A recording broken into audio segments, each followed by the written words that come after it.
Were you there when they nailed him to the tree? Oh,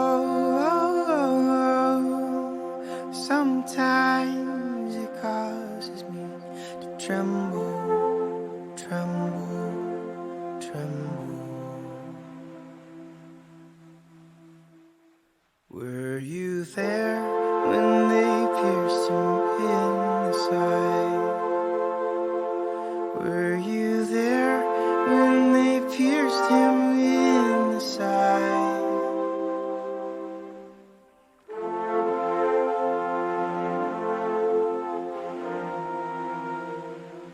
Were you there when they laid him in the tomb?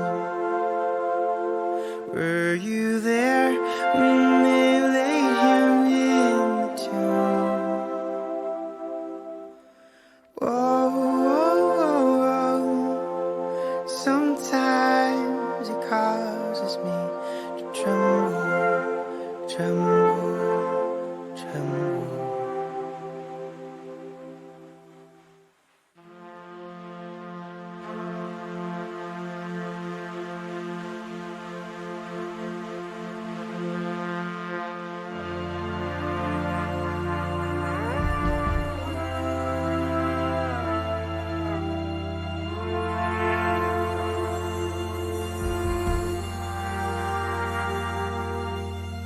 Sometimes it causes me to tremble, tremble, to think how you died for me.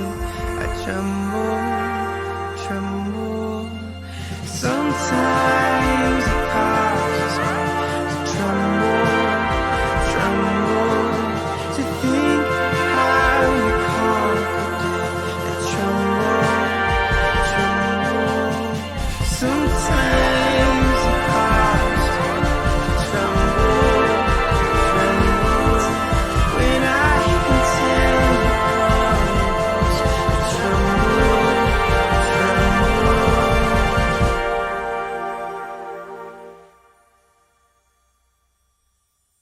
It's a good theory if it doesn't work, like it's just theology, it's just a bunch of ideas. And so the only practical help for that is lived out in other people's lives. And so we've looked at that, and part of the Faith Runs Deep series, which hopefully you'll access, is the stories of people that go, yeah, I encountered this concept, this theology, and it not just changed the way I do my morality, it changed the trajectory of my life and my destiny. And so we're going to talk about another person where faith was enough. Even in circumstances that seemed overwhelming. A few years back, probably about 8 years ago, I went to see the doctor, and he said, "Mate, you're in not great shape, not that much has improved." But he said to me, "You've got to start walking."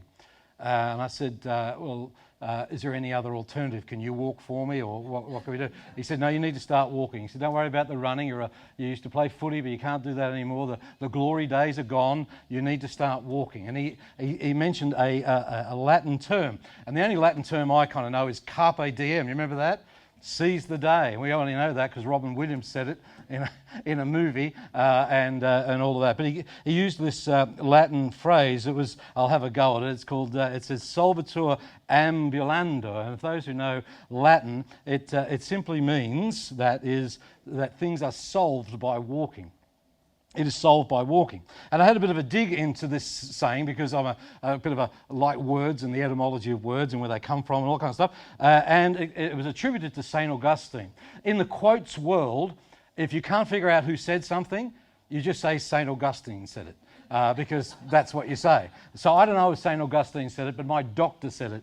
And so I started walking. So walking became part of my routine. And I downloaded apps and stats and targets. And during lockdown, I walked across Italy. Not really, but virtually. And mostly it means that walking improves things. Things get solved. Health issues get solved by walking.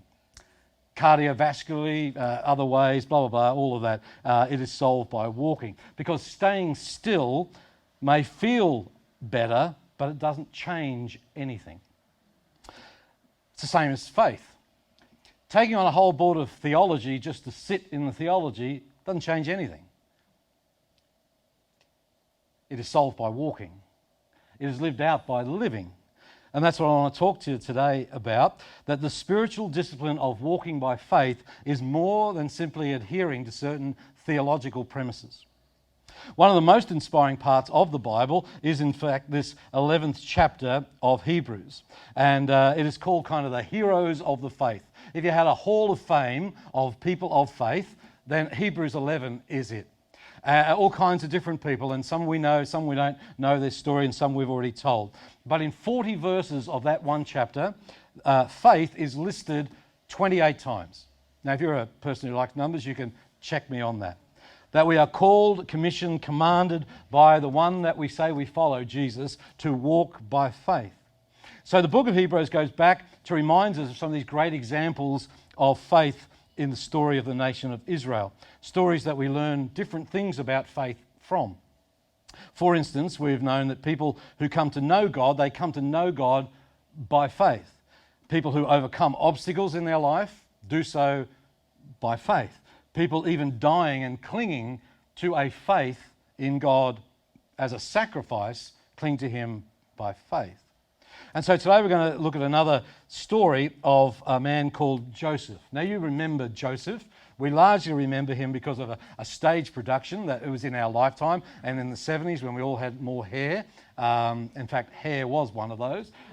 Anyone have a guess who this version of I know Sue knows, but does anybody else other than Sue know who this guy is? Anyone? It's who? Yeah, Joseph, an amazing colour Dreamcoat. Do you know who the actor is? That is he's a Mormon. Got lots of brothers and sisters. Donny Osmond. Oh, where? I had no, I didn't have a poster. Sue had a poster of him in her bedroom. So Donny Osmond. It's the very role that this young man here played in Year 11 in our high school production. And do you want to see a photo? No, I haven't got a photo. No, I haven't got a photo. No, that's it. That's me. No, that's Donny Osmond. Anyway, Joseph is a big story, and we kind of know his story a little bit because of this Technicolor coat. And if you ask most people, they kind of go, oh, Joseph. Yeah, in fact, there's a new production starting in Melbourne next month with this same story. So this same story that I'm about to kind of tell you a little bit about today is the same story they're telling in Melbourne in 2022. Can you imagine that? And they think it's all about a coat. But it's not. And I won't tell you the whole story because it's a big story. In fact, it's such a big story that it takes up a whole heap of chapters in the scriptures. But the Bible tells us that by faith, Joseph, at the end of his life, or when his end was near, spoke about the exodus of the Israelites from Egypt and gave instructions about his bones. Have you given some instructions about your bones? Well, we give instructions about, I've got a folder about that. Think about some of your instructions about your bones and what you want us to say when your bones are in, anyway, all that. By faith, Joseph, by the end of his life, spoke about the exodus of the Israelites. Now, that's a very interesting kind of premise to jump off and look at Joseph's life. What was it about Joseph that kept him walking and even kept him thinking by faith even towards the end of his life? The very influential author, Philip Yancey, I hope you've read some of his stuff, he said that faith is believing something in advance that will only make sense in reverse. You had that experience? You go look back in your life and you go, oh, that's what God was doing. Oh, that's what that was for. Oh, that difficult thing that I went through and came through, that's what that was about. Often we see how faith works out in reverse. Here we have Joseph saying towards the end of his life, when he's considering the end of his mortal life, he gave instructions about his bones because he had this great vision by faith that God would take the people that he belonged to and started in some ways to the promised land. That there would be an exodus of Israelites from Egypt out and his bones would go with them. Now, Joseph, we think, was 110 when he gave those instructions. God led them from Egypt to the promised land. It wasn't the Gold Coast. It was the promised land. Even toward his death, Joseph knew by faith that God would do as God would promise or had promised to do. God would do as God had promised to do. That's a really vital part of this whole journey of faith. It's a fundamental belief in what God can do. We know the value of any promise is only as good as the person making that promise. So if a person is trusted and they make a promise based on their previous character or previous performance, I guess, we have more stock in that promise because they have proven that they are people who keep their promise. And the longer you walk this journey of faith, the more that you learn to trust God, to say, you know what, God really is smarter than I am, and he really is, more competent and wiser than I am. So I'm going to lean into what he says to do over what I think I should do. People of faith base their lives on what God says, because it's a fundamental decision they've made about the character of God. And they trust in the one who's making the promise. People of faith have made that decision about the promises of God. Well, we're going to look at a little bit of the story of Joseph. We're going to do this in one hit rather than two. 14 chapters in Genesis cover his story, so we won't do that at all. But if Noah was to show us about the work of faith, in other words, putting our faith in action, and if Moses was showing us about the perspective of faith, then Joseph shows us about what's called the adequacy of faith. That faith in God ultimately is enough. So I want to look at a couple of ways that plays out in his story. You'll know some of this stuff, but some of you might not know. First thing I want to say is that faith is enough, or faith in God is adequate or enough in painful circumstances. We prayed about a bunch of people who are in very painful circumstances.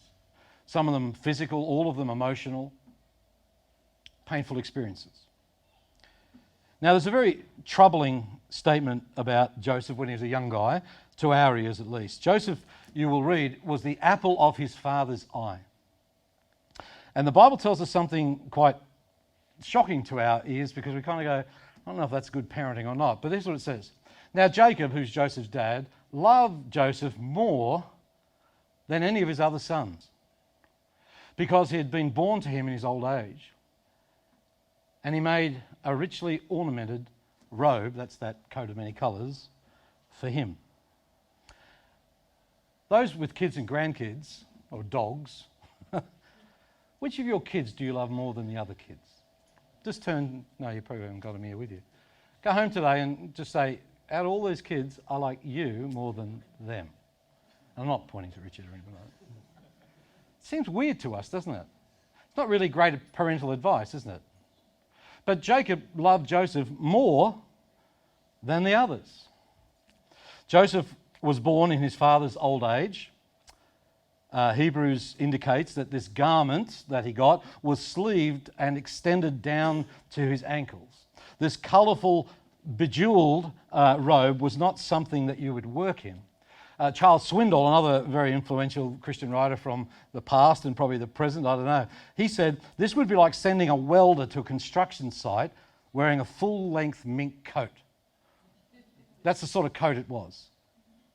So by giving this elaborate full-length coat, the father was implying to Joseph, in the presence of all of his other sons, Joseph, you can wear this beautiful ornamented garment because you don't have to work like your brothers have to work. How do you think his big brothers would have felt about that? Then Joseph told his brothers, to add to all of that he had a dream. And he said to his brothers, they all came out, and his brothers were sitting there, and he said, I've had a dream. And they said, what's the dream, Joseph? And the dream is, brothers, that I one day will be Lord over all of you. How do you think his sibling rivalry is kind of going here? You can try that at Christmas in a few weeks' time and see how things go. But Joseph's brothers put up with this kind of pampered and doted on by their father, so they made a decision to do something to their younger brother. And it wasn't that they would withhold their Christmas gifts from him or kind of bag him out for being a wuss or whatever it is. They decided collectively that they would kill him. Seems a bit extreme, doesn't it? But that's what they decided. We're going to kill you. Now, Reuben, who was the oldest brother, talked them out of that. Oldest brothers have a role like that.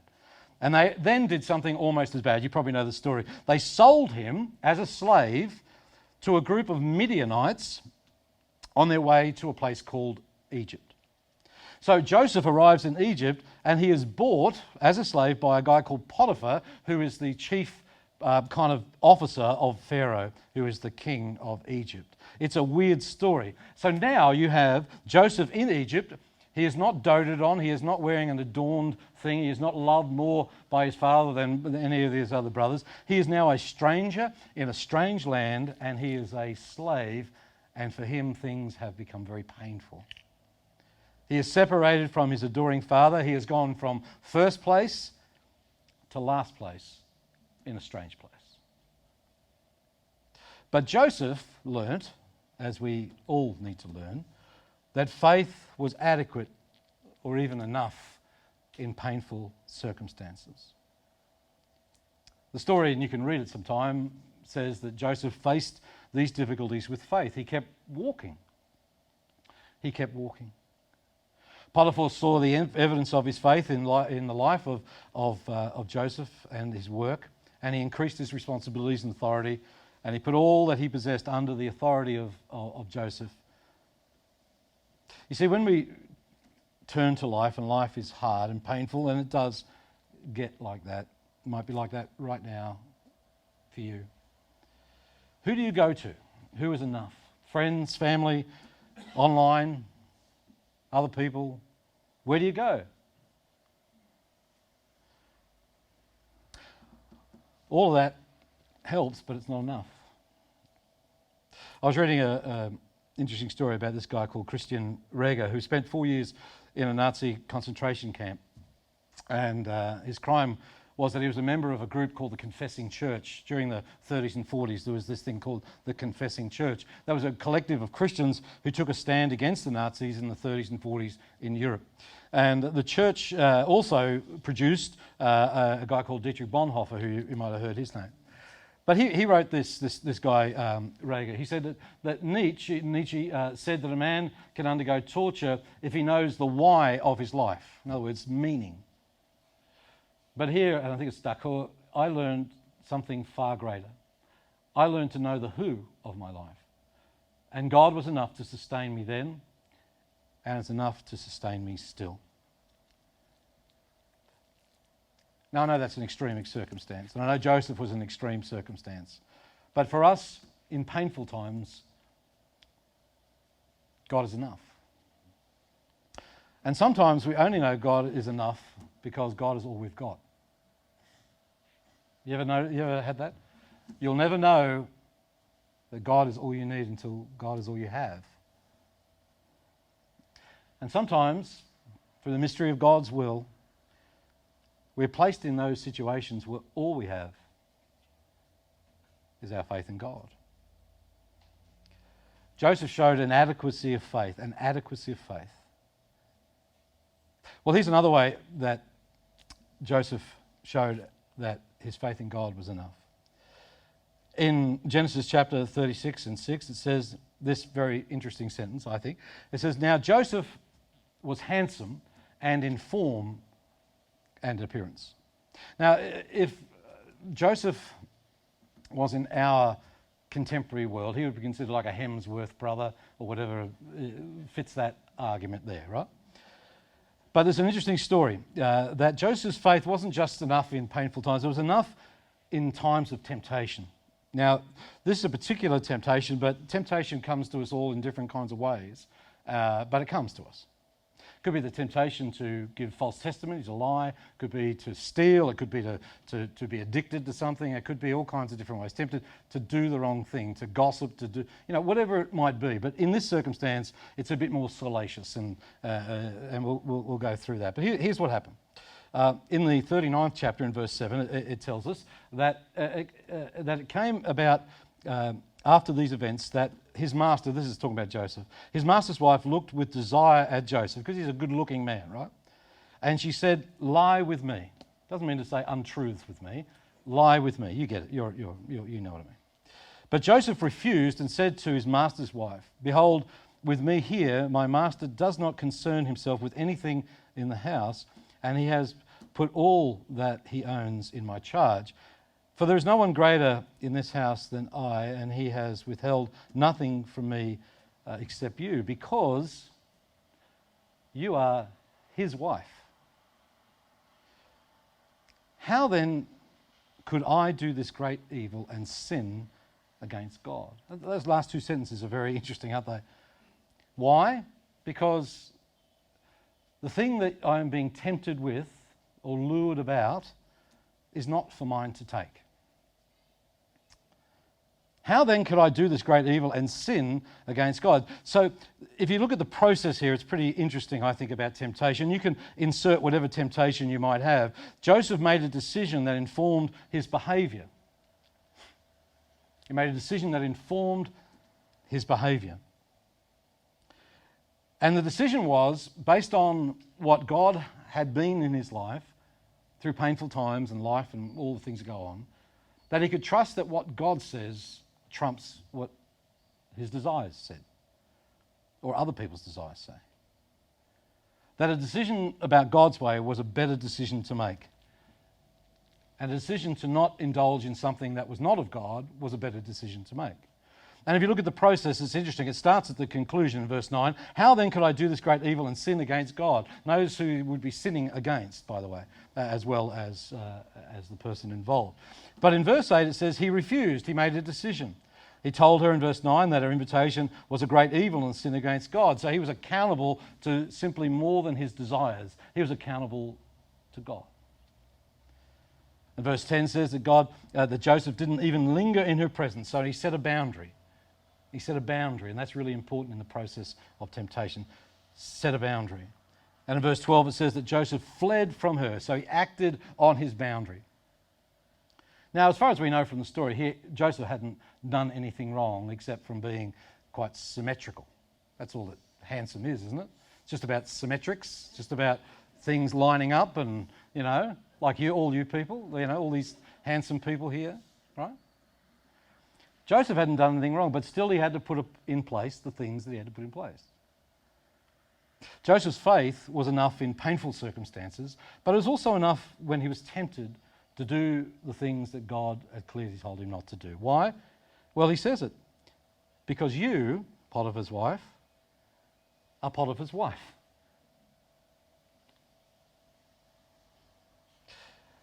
The last thing about faith is that faith was enough in times not just of painful circumstances, not just when faced with temptation, but it was enough in times of prosperity and power.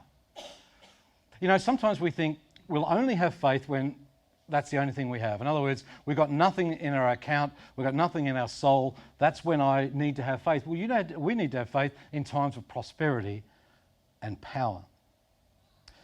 Now, this next slide reminds me of my childhood in Sunday schools. That's what Sunday school looked like for me, right? All those kind of things. I don't know if that's what it looked like. Anyway, the story goes in this that Joseph had this gift. And it's a kind of a weird gift to us, but it was a gift of interpreting dreams. Do you have dreams? Blue cheese? Have dreams? Any kind of cheese? I Googled the most common dreams, and I'm going to list them to you. Here's the most common dreams. I'll get a few of them. The first one is your teeth falling out. Anybody had that? Being chased. Unable to find a bathroom, especially when you're in church. Being naked in public. Oh, there you go. Failing exams, certainly around this time people have that dream. Flying, falling, being chased by a car. I don't know if that's the exhaustive list, but that was the top 10. Dreams are a weird thing, and you get all kinds of kooky ideas about what dreams might be. But Joseph had this gift that God would allow him to interpret dreams. And I won't go into all of it because it's quite a big story. But the Bible tells us that as a result of Joseph's refusal to lie with Potiphar's wife, he was put in prison. So it wasn't just that he was accountable to God and he did the right thing and look at noble Joseph. There was a cost to his decision, and that decision was he was put in jail. Right? So 2 years into that, or a couple of years into that, two of the prisoners that he was in jail with had these dreams. So with God's guidance, Joseph interpreted those dreams. And one of the prisoners was a cupbearer or a former cupbearer to the Pharaoh. Now soon the cupbearer was freed, and 2 years later, Pharaoh himself had a dream. And he needed an interpreter. Well, who do we know that interprets dreams in our kingdom? That guy Joseph. So the cupbearer recommended Joseph, and Joseph came before Pharaoh and interpreted the dream, and the dream to mean that Egypt were going to have 7 years of abundant harvests coming and throughout the land of Egypt, and then that would be followed by 7 years of famine that would follow those 7 years of abundance. And so Joseph suggested storing the surplus of the abundant years so that when the years of famine come, that the society has food. It's kind of like a cap money course, in real time. And the Bible tells us that he was given this authority that he would be over the house and in Pharaoh's place, I suppose, and that he would be a powerful man. Pharaoh gave Joseph the authority over all the land of Egypt, and did Joseph the authority of Pharaoh's imprint, we're told. So Joseph had pretty much everything this world had to offer. So he's gone from being his father's apple of father's eye, more important, I'm going to be Lord over you, all that sort of stuff. He's gone from there down to the slavery. He's come out of that and been tempted and said no thank you or whatever, and gone to jail. So the curve of his life is like ours, isn't it? Because your life's not like that, is it? And it's certainly not like that. And it's not all like that. It's kind of like that, isn't it? It's ups and downs. A guy called Clarence McCarthy, I love the name Clarence as a first name. He said, the person who has fallen heir to a fortune is often in greater peril than the one who has lost one. Joseph's reaction to this prosperity and this power showed that he not only could be a man of faith in the down times, but a man of faith in the abundant times too. And we're told that Joseph didn't use his position or his power to hoard those storehouses for himself. He was not corrupt. He actually opened the great vaults of grain to everyone who needed food. And in the midst of his prosperity, Joseph gave. Well, I wonder why he did that. The Lord Jesus said, to whom much is given, much will be required. And that's the deal with our lives. Because I don't know how you're feeling about your life right now, but we live in a place where much has been given. Much has been given. We live in the 1% of this world's wealth. We have the ability to hoard or to share, to give or simply to receive. To those, much is given, much is expected. And Joseph's life shows there is an adequacy of faith that supersedes the ups and the downs of life, that Jesus is enough.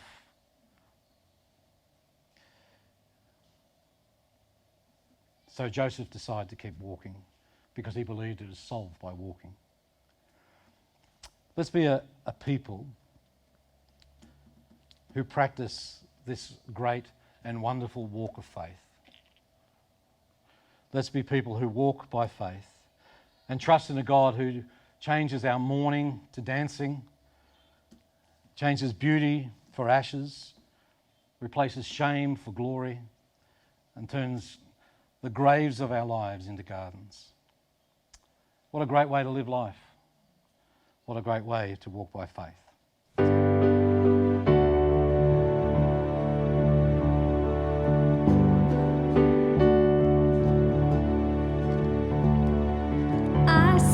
The world, but it couldn't fill me. Man's empty praise and treasures that fade are never enough.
turn sea